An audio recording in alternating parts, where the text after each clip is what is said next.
Good morning, students. I'm Almaz Beg before you, and in today's class, I'm going to teach you lesson 7 of your 12th class textbook. And the name of your textbook is The Spectrum. In today's class, I will complete this beautiful poem named In the Country. Let's have a look. आपके screen पर है. The name of the poem is In the Country. Country का क्या अर्थ होता है? शहर में, शहर के अंदर. इन का मतलब होता है अंदर. You can see a blue box here. यहाँ पर आप एक blue box देख रहे हैं. In this blue box, 2 questions are written. 2 प्रश्न आपको दिए गए हैं. मैं आपको इनको पढ़ के बताती हूँ. W.H. डेविस यहाँ आप क्लास 12th के बच्चों से ये 2 questions कर रहे हैं. He is asking, how do you feel when you see the hungry and the homeless? कैसा लगता है आपको जब आप देखते हैं hungry यानी भूखे and homeless यानी बेघर लोगों को. यहाँ पर W.H. डेविस शहर में जो suffering people हैं, जो पीड़ित लोग हैं, उनकी व्यथा को बता रहे हैं, उसका वर्णन कर रहे हैं. Next question which he is asking to you is, how do you feel when you are not in a position to help them? कैसा महसूस होता है आपको जब आप इन hungry और homeless लोगों को देखते हैं और आपकी पोजीशन ऐसी नहीं होती कि आप उनकी सहायता कर पाएं? यानी आप स्वयं भी मजबूर होते हैं उन लोगों को देखकर कि आप उनकी सहायता कर सकें. तो बच्चों, आइए आज के हम इस लेसन में इस पोएम को कंप्लीट करते हैं. You can see the picture. Here the poet is standing and 2 pictures are seen. At the back, कवि के पीछे 2 चित्र दिखाए जा रहे हैं. In this picture, you can see the forest and the woods. Woods यानी जंगल. यहाँ पर जंगल का चित्र दिखाया गया है और इस साइड आप देख सकते हैं कि शहर की तस्वीर दिखाई दे रही है. Where you can see huge skyscrapers. बड़ी-बड़ी इमारतें हैं, घर हैं, लोग हैं, बूढ़े हैं, महिलाएं हैं, पुरुष हैं और बच्चे हैं. तो ये 2 तस्वीरों को कंपेयर किया गया है, इनकी तुलना की गई है. यहाँ बताया गया है कि कंट्री में क्या हाल है, शहर में क्या हाल है और उसको देखकर पोएट जो है वो क्या महसूस करता है, उसकी क्या फीलिंग्स हैं. Now I'm going to recite this poem for you. अब मैं आपको ये कविता रिसाइट करके बताती हूँ. And after my recitation, you will try to recite the poem properly. मेरे रेसिटेशन करने के बाद, मेरे कविता पाठ को करने के बाद आप कविता को सुनेंगे और सुन के दोबारा से कविता पाठ करेंगे, उसको रिसाइट करेंगे, उसको पढ़ने की प्रैक्टिस करेंगे. Let's begin. This life is sweetest in this wood. I hear no children cry for food. I see no woman white with care, no men with muscles wasting hair. No doubt it is a selfish thing to fly from human suffering. No doubt he is a selfish man who shuns poor creatures sad and vain. But this a wretched life to face. Hunger is almost every place, cursed with a hand that's empty when the heart is full of help all men. Can I admire the statue great when living men starve at its feet? Can I admire the park's green tree, a roof for homeless misery? A roof for homeless misery. When I can see few men in need, I then have power to help by deed, nor lose my cheerfulness in pity, which I must do in every city. For when I am in those great places, I see thousand suffering faces. Before me starves a wolfish eye, behind me creeps a groan or sigh. तो बच्चों, you heard heard that I have recited the poem before you. आपने सुना मैंने किस तरह poem को recite किया. आपको भी इसको रिसाइट करने की प्रैक्टिस करना है. Now I'm going to explain this poem to you. अब मैं आपको इसको एक्सप्लेन करूंगी, इसका अर्थ बताऊंगी. This life is sweetest in this wood. Children, you can see the picture. यहाँ पर आप तस्वीर देख रहे हैं. ये जंगल है. वुड यानी जंगल. ये जंगल की तस्वीर है जिसमें बताया गया है कि तुलना की गई है कि किस प्रकार जंगल का जीवन जो है. यहाँ देखिए आप टेक्स्ट बुक में भी एक तरफ जंगल की तस्वीर है और एक तरफ शहर की तस्वीर है.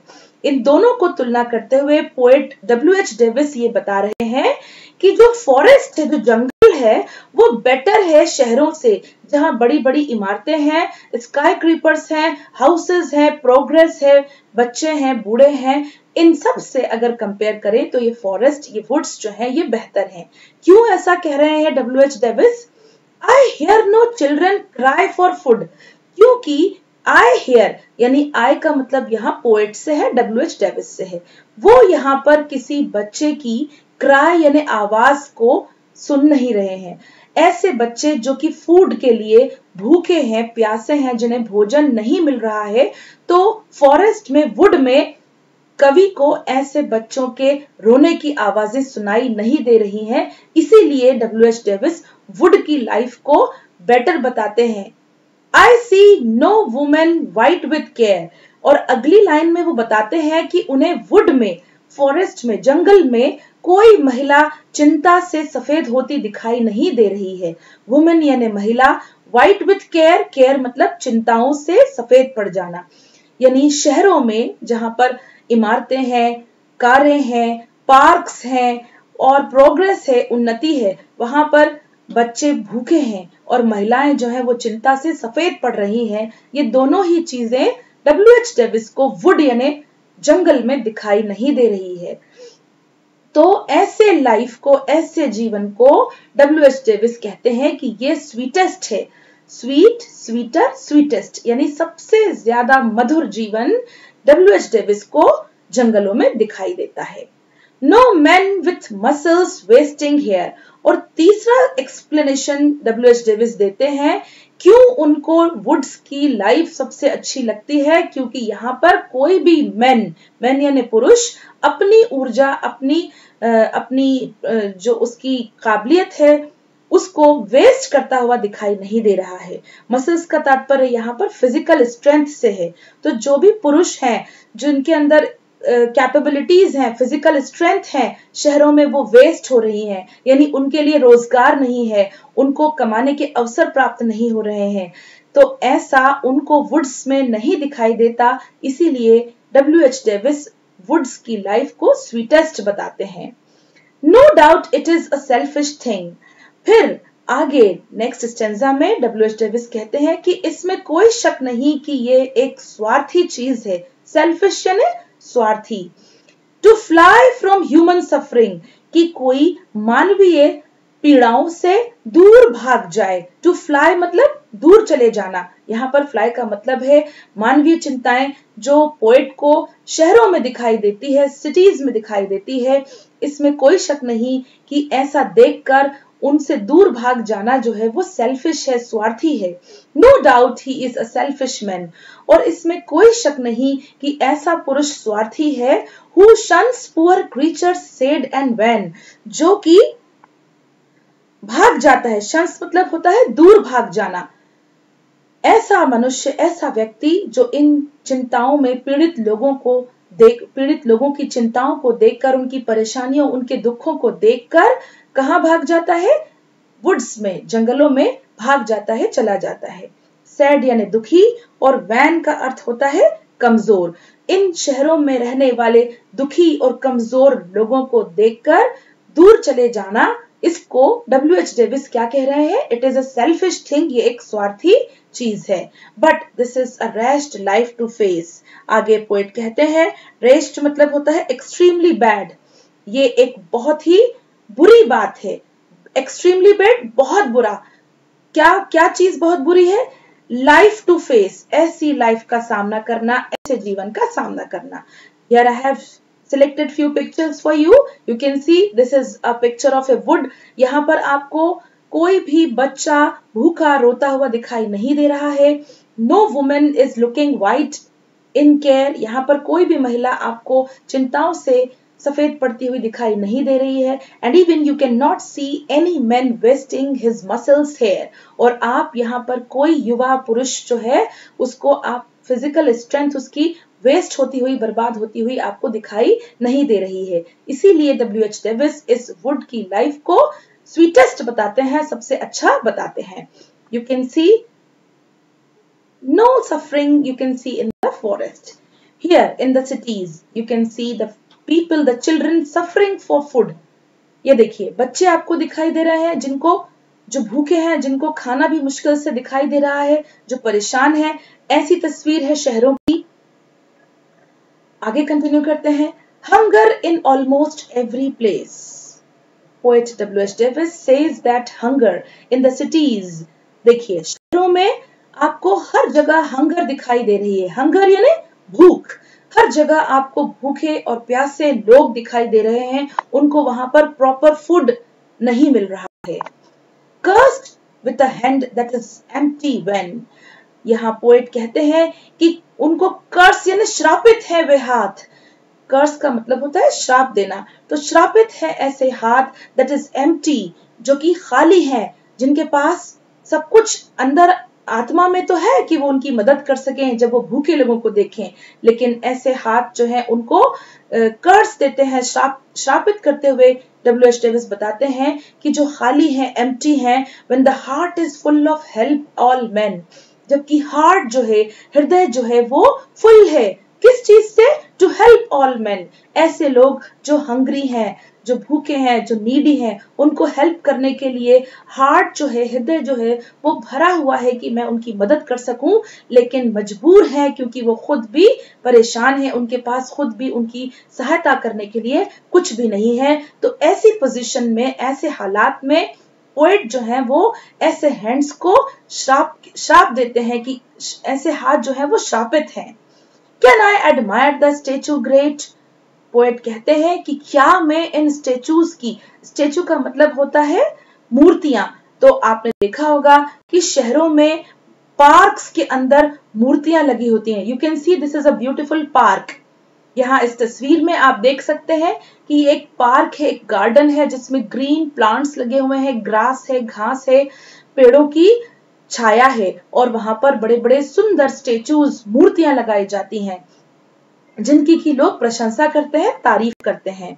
और उसके विपरीत यहाँ पर you can see the needy people, hungry people, जो भूखे हैं, जो खाने के लिए पंक्तिबद्ध हैं और इंतजार कर रहे हैं कि कोई ऐसा हेल्पिंग हैंड उनके लिए आए और उनकी भूख और प्यास और उनकी जरूरत को पूरा कर दे. तो यहाँ पर कवि कहते हैं, can I admire the statue great? क्या मैं इन महान स्टेचूज की, इन महान मूर्तियों की प्रशंसा करूं? एडमायर करना यानी प्रशंसा करना. When living men starve at its feet. और जब जीवित मनुष्य, MEN men जो कि MAN men का प्लूरल है, man men. When living men starve at its feet. जबकि जीवित मनुष्य इसके नीचे, यू कैन सी, ये देखिए पार्क के जो ग्रीन ट्रीज हैं, इनके नीचे लोग जिनके पास की घर नहीं है, दीज आर होमलेस पीपल, ये इन पेड़ों की छाया के नीचे सो रहे हैं, आराम कर रहे हैं. तो W.H. डेविस कहते हैं कि can I admire these green parks? क्या मैं इन हरे हरे पार्क्स की, इन ट्रीज की तारीफ करूं, या मैं इन होमलेस लोगों को देखूं? मैं क्या करूं? I am very sad. मैं बहुत उदास हूं. मैं फिर से आपको पढ़ के बताती हूं.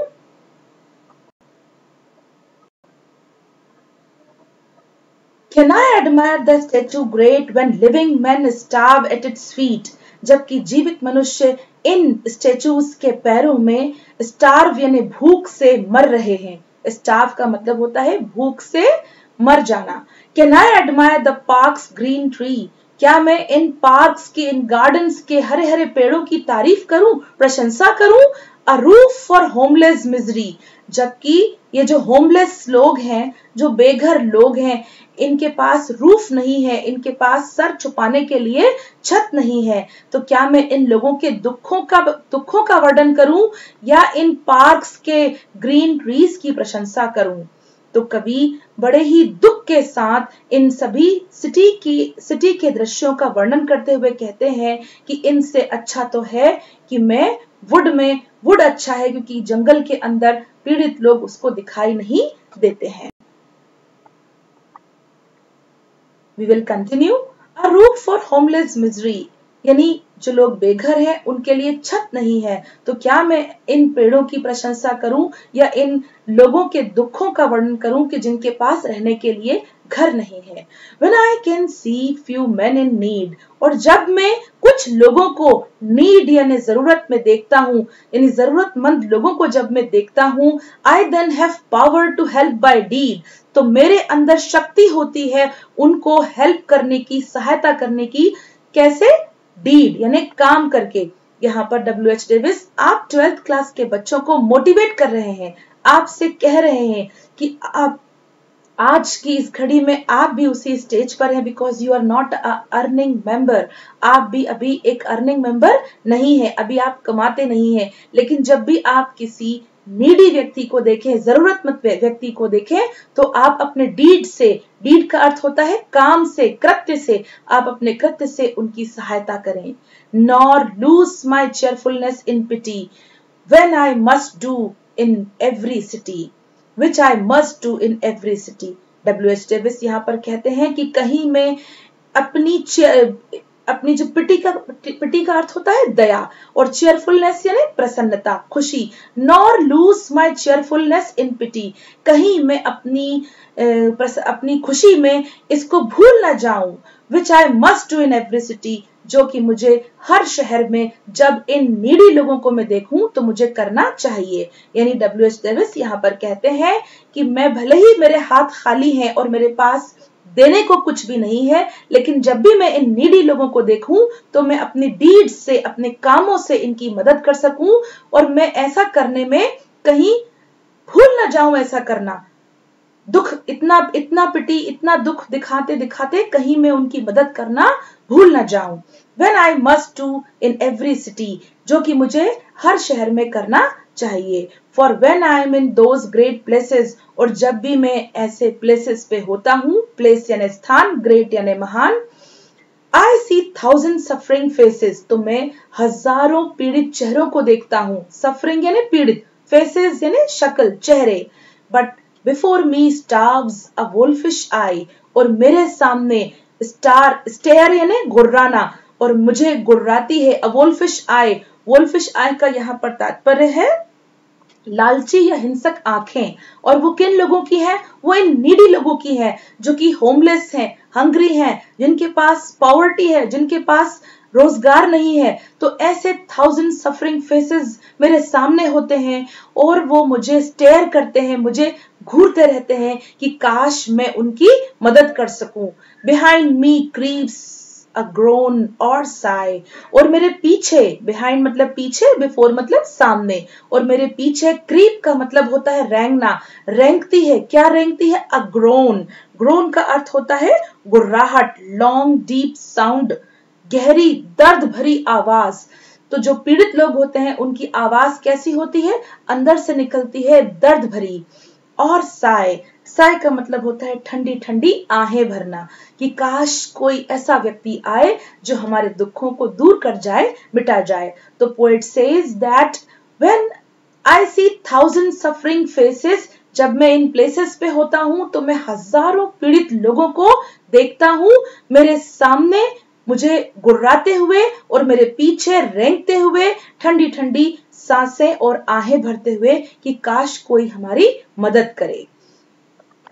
You can see in the picture, ये आपकी टेक्स्ट बुक का पिक्चर है।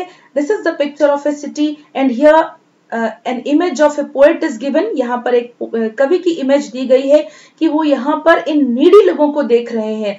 Here you can see the homeless people, जिनके पास घर नहीं है, the children suffering from hunger, भूखे बच्चे हैं, होमलेस बच्चे हैं और वाइट विमेन आपको दिखाई दे रही हैं जो कि केयर यानी चिंताओं से सफेद पड़ गई हैं।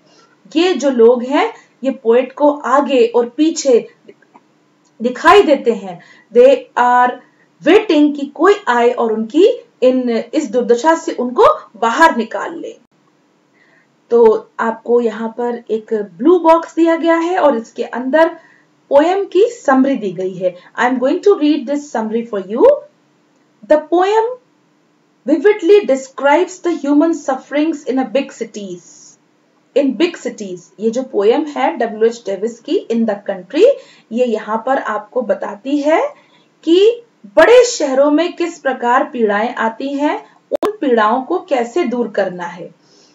ये जो पीड़ाएं हैं, ये जो लोग फेस कर रहे हैं, the groans and the plight of the hungry, the homeless, the sad and the needy reach the eyes and ears of the poet. Poet की जो आईज हैं, आंखें हैं, और ईयर्स मतलब जो कान हैं, उन तक इन होमलेस हंग्री लोगों की आवाजें, ठंडी ठंडी आहें जो है वो पहुंच रही हैं। The poet wants to help his fellow human beings, और कवि इन साथी लोगों की हेल्प करना चाहता है, सहायता करना चाहता है, but his own poverty does not let him do so, लेकिन वो खुद भी पॉवर्टी यानी गरीबी में है और उसकी गरीबी उसको ऐसा करने से रोकती है। The sensitive poet thus wishes to flee to some desolate place. अब यहाँ पर जो पोएट है वो सेंसिटिव है, बहुत भावुक है, वो ये देख नहीं पाता कि लोग इतनी पीड़ा में हैं, तो वो इच्छा करता है, विश यानी इच्छा करता है, टू फ्ली, फ्ली यानी भाग जाना, to some desolate place where he would not encounter such sufferings. ऐसे स्थान पर फ्ली यानी भागना चाहता है जहां पर उसे ये दुखी, पीड़ित, चिंतित लोग दिखाई ना दें। तो आपने ये पोएम बेटा अच्छे से पढ़ी। I hope you might have understood the poem, and now we will focus on the questions and answers which are based on the poem. Here you can see question 1. What kind of life does the poet find in the woods? कवि को जंगल में कौन सा जीवन दिखाई देता है? The poet finds life in the woods sweetest. कवि को वुड्स में, जंगल में sweetest यानी सबसे मधुर जीवन दिखाई देता है। He does not hear the cry of children for food there. उसे वहां फूड यानी भोजन के लिए रोते हुए बच्चों की आवाजें सुनाई नहीं देती। He does not see any woman burdened with care. उसे वहां पर कोई महिला चिंताओं से बोझिल, बर्डन यानी बोझिल दिखाई नहीं देती। He does not find a young man wasting his energies here. और उसे यहाँ पर कोई युवा पुरुष अपनी फिजिकल स्ट्रेंथ, अपनी शारीरिक शक्ति वेस्ट करता हुआ दिखाई नहीं देता। Next question is what is selfishness according to the poet? कवि के अनुसार स्वार्थ क्या है, सेल्फिशनेस क्या है? Selfishness according to the poet is to fly from human suffering to avoid poor, sad, pale and weak creatures.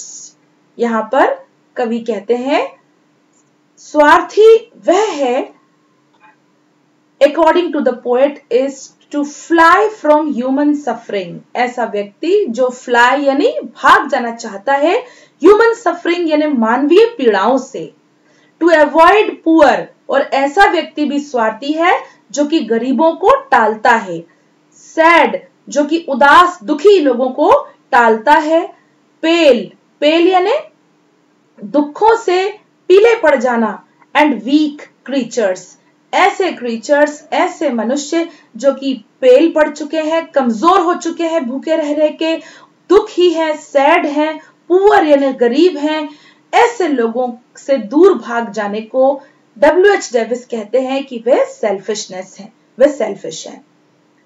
Next question is what is the difference between a selfish and helpless man? क्या अंतर है एक selfish और एक helpless मनुष्य के अंदर? Selfish का मतलब होता है स्वार्थी और हेल्पलेस का अर्थ होता है असहाय। बहुत ध्यान से समझना है बच्चों। This is a very important question for your final exam. In this poem, two types of people are described. One is a selfish man and another is a helpless man. Selfish वह है जो स्वार्थी है, जिसके पास सब कुछ है देने के लिए लेकिन भी कुछ देना नहीं चाहता। And another is a helpless man. Helpless वह व्यक्ति है जो दिल से, अंतरात्मा से हेल्प करना चाहता है but he does not have anything to do. उसके पास कुछ भी नहीं है करने के लिए और देने के लिए, यानी वह स्वयं भी पुअर है, नीडी है। Your answer is a selfish man is one who does not help the needy and the poor though he can. ऐसा मैन, ऐसा मनुष्य जो कि who does not want to help, जो कि मदद नहीं करना चाहता needy जरूरतमंदों की and the poor गरीबों की though he can, जबकि वो कर सकता है। A helpless man is one, और एक हेल्पलेस यानी असहाय व्यक्ति वह है who is not in a position, जो कि ऐसी स्थिति में नहीं है to help the needy, कि वह जरूरतमंद की मदद कर सके, and the poor और गरीब की due to his poverty, उसकी स्वयं की पॉवर्टी के कारण, उसकी स्वयं की गरीबी के कारण। Next question is, why does the poet not admire the beautiful sights of the city? कवि शहरों के ब्यूटीफुल साइट्स, सुंदर दृश्यों की एडमायर यानी प्रशंसा क्यों नहीं करता? यहाँ पर W.H. डेविस ने स्टैचूज और गार्डन्स की सुंदरता का वर्णन भी किया है, लेकिन उसको एडमायर नहीं किया, उसकी प्रशंसा, उसकी तारीफ नहीं की। तो क्यों नहीं की? Let's look at the answer. The poet does not admire the beautiful sights of the city because along with these sights run the sights of human sufferings. कवि इन सुंदर दृश्यों की प्रशंसा इसलिए नहीं करते क्योंकि along with these sights, इन दृश्यों के साथ साथ run यानी चलते हैं the sights of human sufferings. मानवीय पीड़ाओं के दृश्य भी इनके साथ साथ चलते हैं, जैसे स्टैचूज यानी मूर्तियों के पैरों के नीचे लोग सो रहे हैं और गार्डन्स के पेड़ों के नीचे भी होमलेस और नीडी लोग बैठे हुए हैं और वहां पर वो मदद का, सहायता का इंतजार कर रहे हैं। Next question, describe the sights and sounds of the city as portrayed in the poem. कवि ने जैसे बताया है वैसे आप सिटी के साइट्स का वर्णन कीजिए। The city is full of sites of children hungry for food. शहर जो है वो बच्चों के, भूखे बच्चों के रोने से, चिल्लाने से भरा हुआ है। द होमलेस, यहाँ पर बेघर लोग हैं। द सैड, दुखी, एंड द नीडी और जरूरतमंद also make part of the city, ये सब लोग भी शहर के हिस्सा हैं। The sound in the city are full of the cry of these children, of the children, और जो शहर में आवाजें हैं वो इन बच्चों की आवाजों से भरी हुई है। ग्रोन्स, उनके गुर्राने की। The size of the homeless, और जो बेघर लोग हैं उनकी जो आहें हैं, और जो गरीब लोग हैं उनकी जो आहें हैं, इन सब की आवाजें शहर में सुनाई देती हैं, ऐसा W.H. डेविस ने इस पोएम में बताया है।